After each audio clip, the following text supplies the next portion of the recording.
Hey guys, and welcome to Solar Cabin Channel. Today I'm going to be talking about something that most of you have probably been watching on the news already, and that is the fires that have been burning in California, and specifically up in the Palisades area and up in the wealthier area of California. And I thought I'd use this video, take a little bit of time to maybe explain what has been going on, the cause of this fire, and also how it has affected the people in their lives. I have went through a fire. About 10 years ago. My brother caught some brush on fire in his ditch bank, and it burned clear through, and it burned within 6 feet of my own cabin.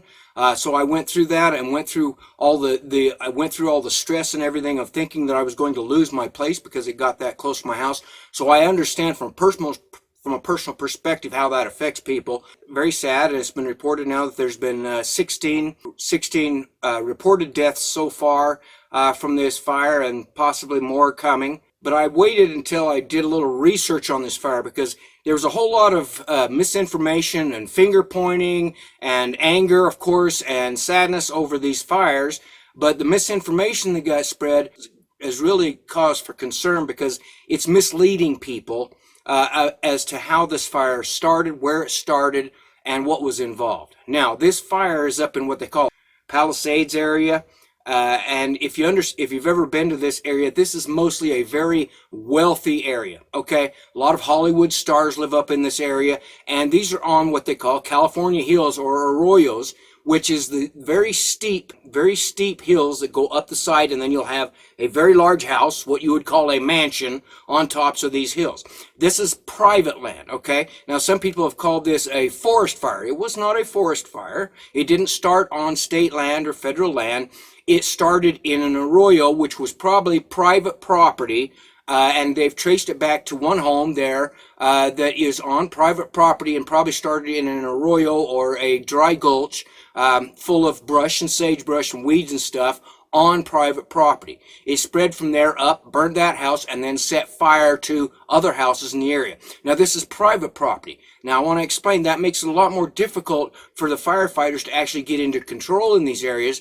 Part of the reason is these are gated communities. Many of these wealthy people have gates, fences, security systems to keep people out and away from their property. So the fire department had a more difficult time getting to the property in order to get the fire out before it spread to other homes. Now, another thing is, this fire was a result of a lot of homes being fairly close together, okay? A lot of homes being very close together and very high winds. They had some really high winds going on there, blowing these flames. And what happens is when one house catches on fire, it sends up all sparks and embers and everything like that, and then it spreads to the next house, next house, next house. Now, if you've ever been to California in this area, their houses are like this, right close together in the lower areas. I mean, they put them like very close together. Nobody has big yards in California because you can't afford the property in California. Because you can't afford a great big house unless you're a wealthy person.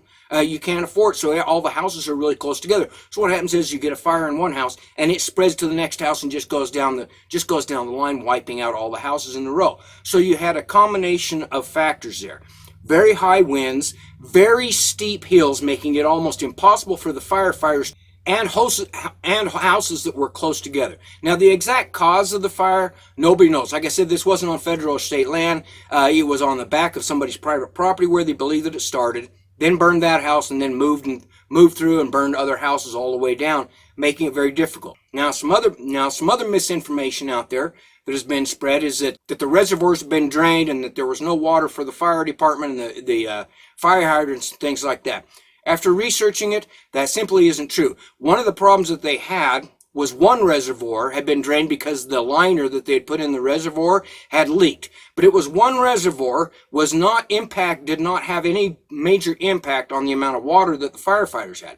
Part of the reason that the firefighters had a difficulty getting water to hydrants was because people went out with their hoses and were spraying their own homes with the water hoses, using a lot of water. Even though their houses weren't on fire, they were using a lot of water and draining the city water system, so the fire hydrants didn't have enough pressure. There was water there, but they didn't have enough pressure for the fire hydrants for the firefighters that were fighting the actual fires on homes that were under direct threat of fire or even on fire. This is a concern, is something that they need to really address, and they told people, don't go out and start your own hoses and watering down your yards and stuff like that if the fire isn't directly on your house, and you'd better get out if your house is on fire.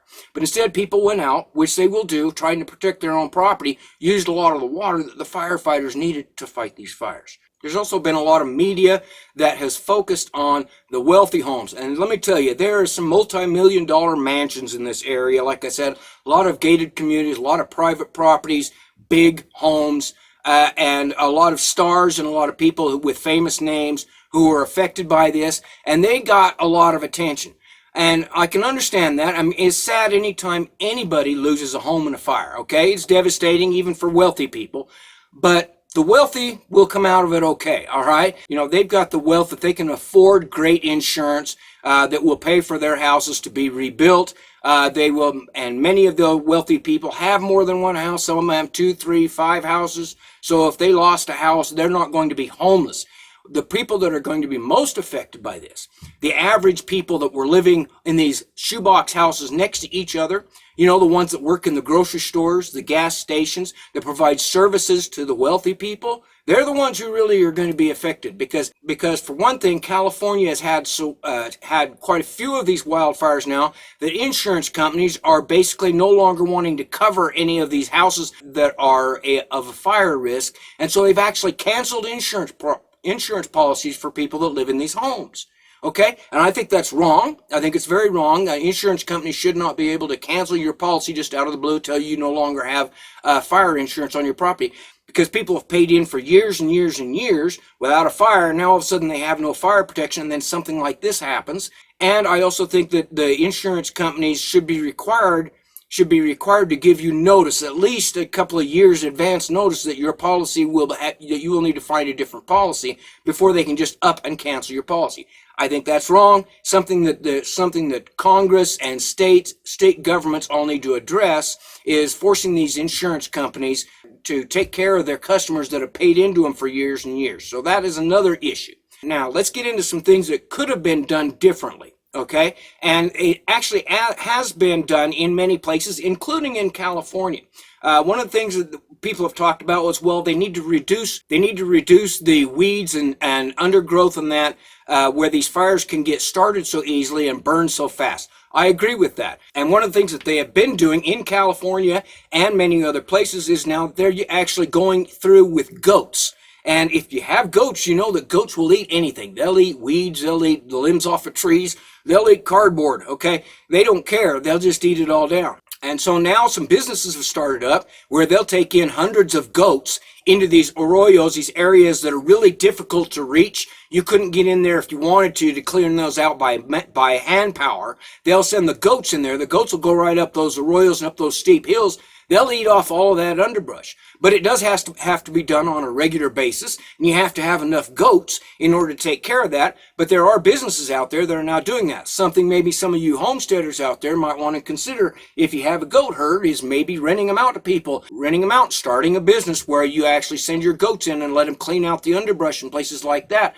I see a lot of homesteads around here that actually have a goat and they actually tie them out on their ditch banks and let them eat off the ditch banks. Suppresses any of the weeds so that you won't have fires in that area. All right. So that's one of the things that they could be doing is using a lot more goats to eliminate a lot of this brush and that would catch on fire. So there's a business there. Now, like I said, I had a fire 10 years ago, and it was a really scary thing. Started out in my brother's ditch bank, traveled clear through his place, very dry. We were in drought conditions, and just spread like crazy. It actually burned up 2 old vehicles that I had out there and a camper that I had out there before the fire department was finally able to get it out about 6 feet from my property. It actually burned a fence that was about 6 feet from my cabin. All right, so that's how close it got to my cabin.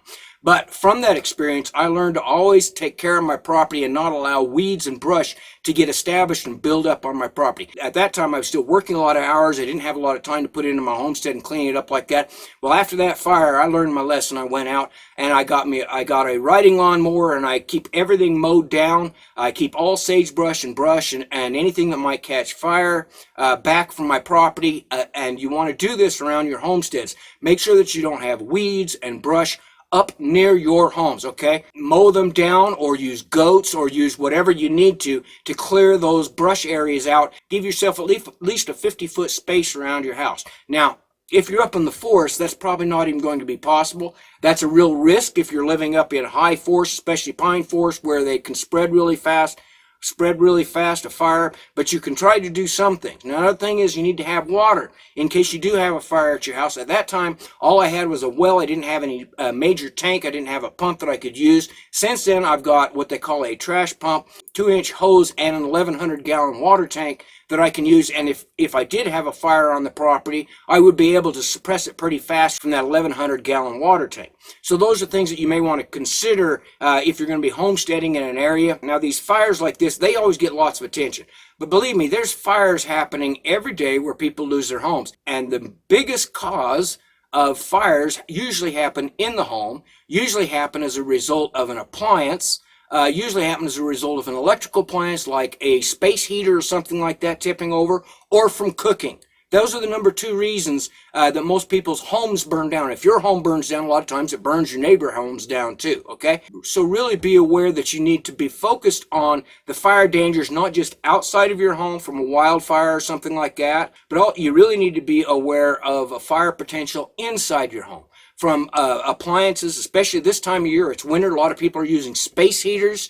Many people are installing diesel heaters, something that I did this year, and I've talked a lot about fire safety in regards to diesel heaters, talked a lot about propane heaters.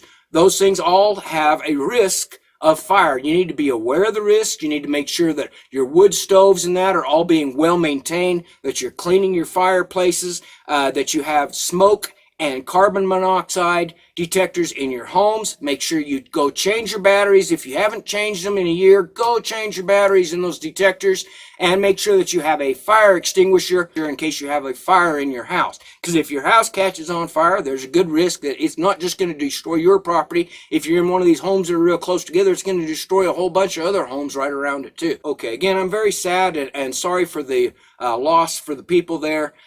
In California, I think this is kind of a wake-up call. I hope this is a wake-up call to California and the nation that we need to take fire precautions a lot more seriously. We're having a lot more drought conditions that are going to increase these fires, and so there's going to be more of these happening.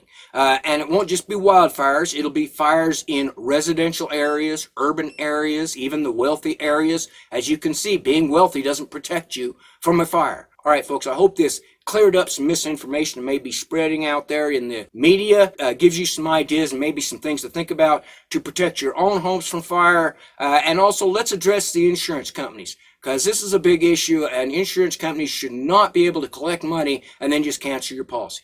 Okay, folks. Have a great day.